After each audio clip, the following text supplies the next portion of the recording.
सच्चाई सच छुपने नहीं देंगे। टीम में आप मैं जी क्या लगा वहां जाकर? देखिए, पूरा स्टेट के द्वारा एक प्लान्ड टेरर एक्ट था वो।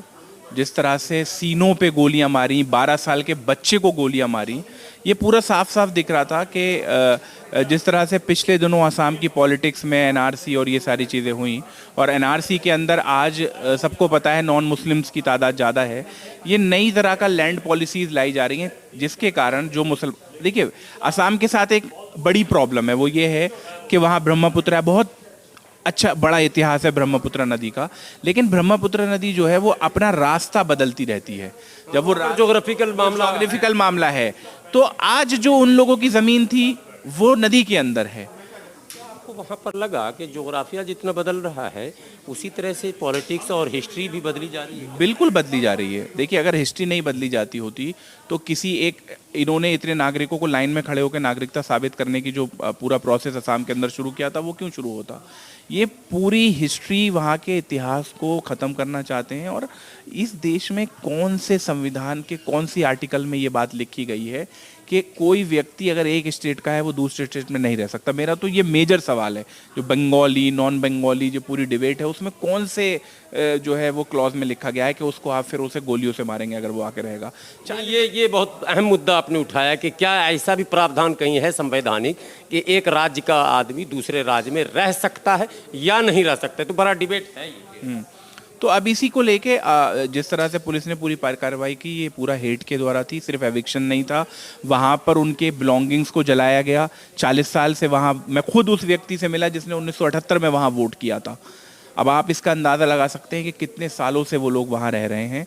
कोई इंक्रोचमेंट नहीं था, झूठ बोला जा रहा है ये इंक्रोचमेंट के नाम पे। वो लोग वहाँ बहुत वक्त से रह रहे हैं। और मेजर सवाल बार बार आके यही उठता है कि अगर आपको खाली कराना था, सरकार ये कहना चाह रही है कि वो उनकी जमीन थी, तो उनको रिहेबिलिटेट कहाँ करेंगे आप? नागरिक तो है ना। चीफ मिनिस्टर खुद कह रहा है कि ये बांग्लादेशी नहीं है, नागरिक है, तो उनको रिहेबिलिटेशन का आपका क्या प्लान है? पुनर्वास की कोई योजना नहीं थी। इन्होंने सवाल ये पैदा होता है, ये कोर्ट कौन लोग हैं जो चले जाते हैं और ऑर्डर लेकर आते हैं? क्योंकि आपको पता है दिल्ली की सीमा पर हरियाणा में जो खोरी गांव का मामला था, वहाँ भी कोर्ट का आदेश बताया गया और गरीबों को तोड़ा गया, और वहाँ अमीरों की बिल्डिंगें आज भी खड़ी हैं, 5 स्टार होटल्स खड़े हैं उसी अरावली की जिसकी बात हो रही है। क्यों इस तरह से? कोर्ट जो है वो पुलिस और स्टेट और चीफ मिनिस्टर जो सरकार वरकार होती है वहाँ पे, वही लोग कुछ लोगों को कोर्ट भेजते हैं।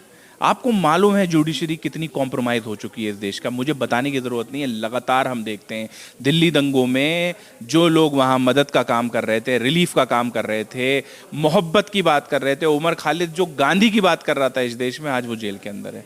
तो कोर्ट का कॉम्प्रोमाइज़ एक, और ये सिर्फ एक कोर्ट करें, हमारे सारे इंस्टीट्यूशंस के खिलाफ ये जहर है। नफरत और हिंसा एक जहर है, और ये जहर लगातार हमारे हर खित्ते में, लखीमपुर में क्या हुआ, इससे पहले हरियाणा में क्या हुआ था, उससे पहले दिल्ली दंगों में क्या हुआ था, उससे पहले मुजफ्फरनगर में क्या हुआ था, गुजरात में क्या हुआ, ये जो नफरत और हिंसा का जहर है, आज इसको स्टेट बढ़ावा दे रहा है।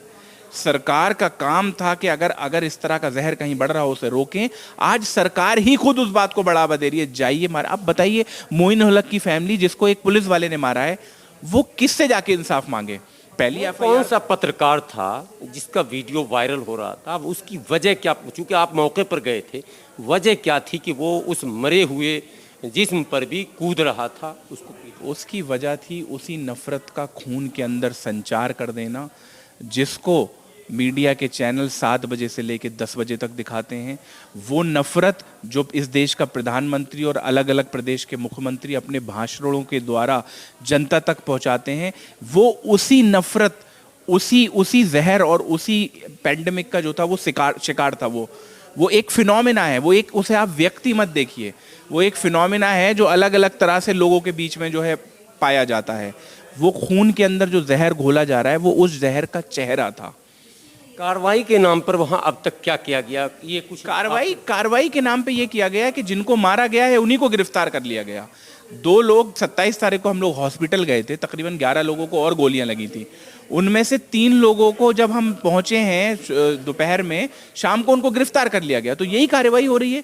जिनके घर तो एसपी, डीएम और किसी भी प्रशासनिक पदाधिकारी, वहां के मुख्यमंत्री का भाई है। और मैं आपको उस एसपी का इतिहास बता दूं कि जिस साल उसने यूपीएससी क्लियर किया है, स्टेट सर्विसेज, और वो प्रमोटेड है। उस साल मेरे पास रिकॉर्ड है, वो 4 पेपरों में फेल भी हुआ है।